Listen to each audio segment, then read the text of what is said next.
Today, I'm making my dream hybrid workbench complete with work holding and what I think is the perfect compromise of cost versus function on a leg vise. Check it out. For this project, I'm primarily using ash as I was able to get a very good price on it, about $4 a board foot at a local reseller. It's an extremely hard wood and I think it's going to stand the test of time with this bench. After marking out my rough measurements for the legs, it was time to cut everything up, so I went over to the miter station and got to work on that using a stop block after cutting one end pane.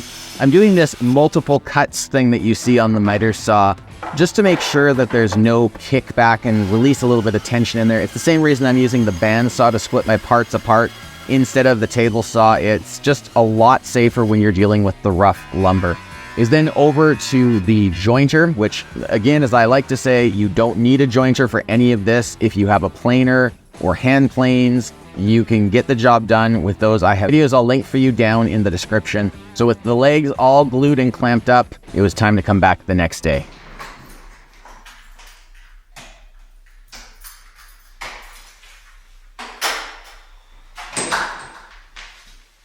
Everything was ready to go. I was able to take it all out of clamps and the glue had set up nicely. Pulled everything apart, ran it through the jointer one more time on all my different edges to clean everything up, and then through the planer to get it down to my final size and dimensions. Next, it is over to the miter saw one last time to flatten all the edges and cut everything to my proper dimension. And once I had completed that, I began laying out for my mortise and tenon joints that I'll be using to hold the legs together with the cross rails.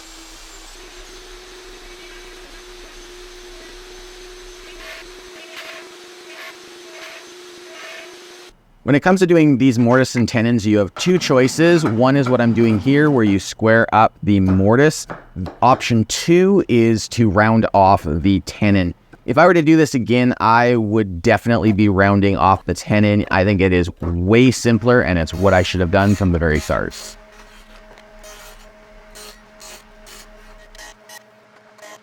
At this point, it is very important that all of your tenons are labeled to their matching mortises so that we can fit them up just right so that they slip in nice and tight. Each one's going to be a little bit different, and so you can see me here. That's actually a little bit looser than I'd prefer. The rest got a lot tighter. So I put the whole bench together and did a dry assembly just to check and see if there was anything that needed to be reset. Then I decided that it would be more efficient to glue together the first half of the top of the workbench so that that was in clamps while I finished working on everything else. I moved all of my markings over to the tenons and began sanding and rounding over all the components of the base assembly to get ready for the glue up.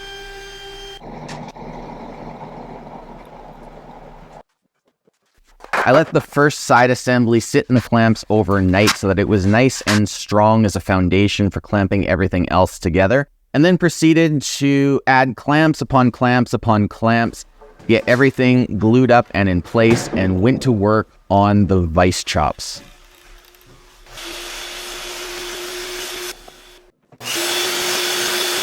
Okay, so I had some fairly wide walnut that I'm using for my vise chops. And what I did to joint it, to guard off my jointer and set it for a 1/8 of an inch cut, and just ran straight groove through here. Then I'm going to create a little bit of a sled for my planer for this to rest on. I'm going to run these through that way until I have flat face on this side, and I'll flip it, run through flat on this side, and then I should be able to glue everything up. You've probably heard the saying, you can never have too many clamps, and I never quite understood that saying in its entirety until I began this project and had this many things in clamps at one time.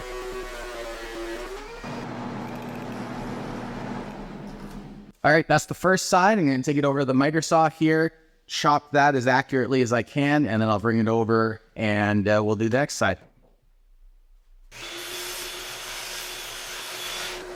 Okay, so now what we're going to do, we want bench tops to be exactly the same length. So with them perfectly flush there, I can use this one here to give me a good idea where I want my line to be. With that done, let's take a small diversion and start working on the leg vise mortises. So I've laid out my details here. There's the mortise, and that's going to be the center of my screw. And then right here is where my through hole for the pin is going to go. We're going to try to bring this leg assembly, flip it onto its side, and then I'm going to take the drill press and try to set it up, see if, even though this is assembled, if we can get away with still using the drill press on it.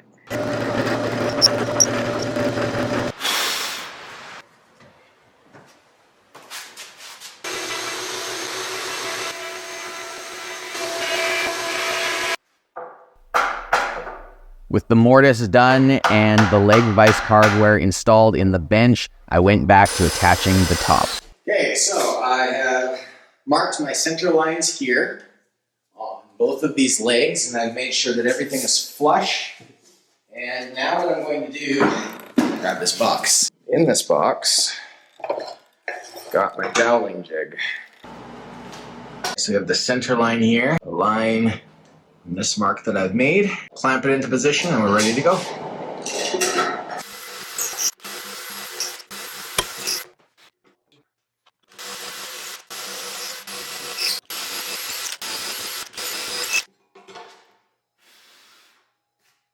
Alright, so I already went ahead and drilled the holes for my end vise here. Now what I need to do is put a 2-degree taper on it, so I figured out what that is, and it just so happens to be about the thickness of the leftover offcut of OSB. So I've taken some CA glue, CA glued it to the front. That'll knock off and plane off, but it'll probably actually get cut off. And then I'm going to run it through my planer like this. That'll give me the angle that I need. And I'm going to go until, I don't know if you can see it on this walnut, but I've got pencil all across the inside face. And once that pencil is gone, I can go over there and have my angle.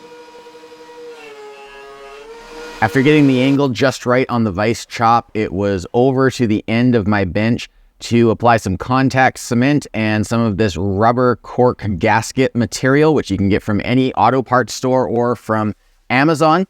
And once that was applied, I started to lay down some dark walnut stained Danish oil that's only getting used on the walnut parts of this project. Since I happen to have a couple cans of it that were given to me that I wasn't really using for anything else.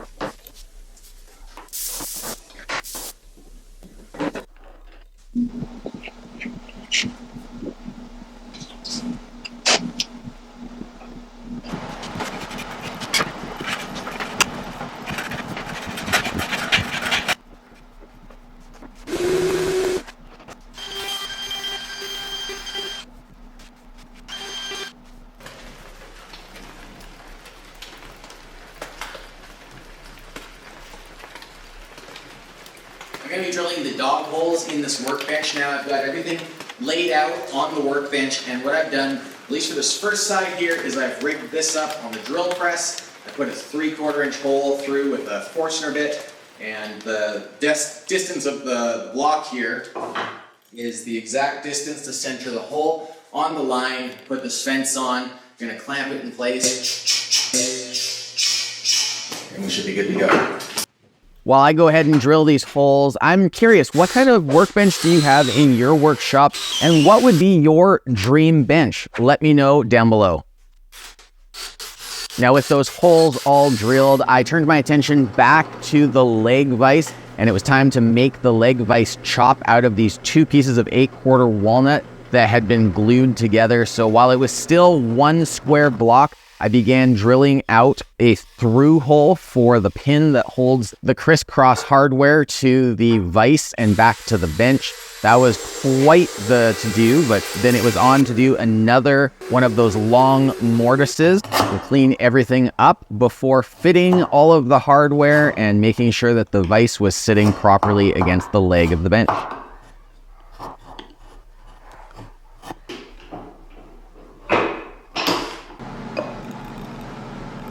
After a lot of going back and forth on it, I decided I didn't want to mess with a leg vise pin board or a wedge sitting on the floor, though I'll link both of those options down in the description. I also didn't want to spend the $500 or so that a full bench-crafted hardware setup would cost, so I took the middle road and combined an inexpensive tail vise screw with the bench-crafted crisscross and managed to cut the cost in half and, I think, get the best of both worlds.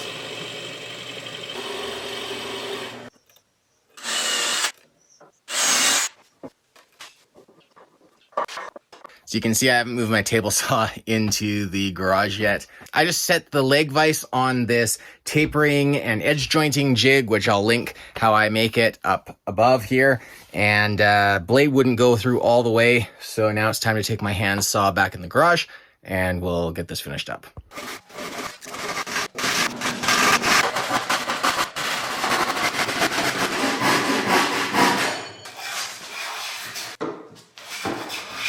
Okay, so this here is my gap stop / tool holder. I didn't film the process. I was actually spending some quality time with my youngest son. I didn't want to interrupt that with filming or anything. Basically, it's 3 pieces of 4/4 lumber. The middle piece ended up more around a 1/2 inch, just over a 1/2 inch, maybe 5/8. So that's what I used for my middle, and I just chopped out various sizes. I've got a couple larger slots here, and then some that are sized more for keeping my chisels from clanging into each other. The glue is somewhat set up, so I'm going to go ahead and take this out of clamps and we'll start fitting it up.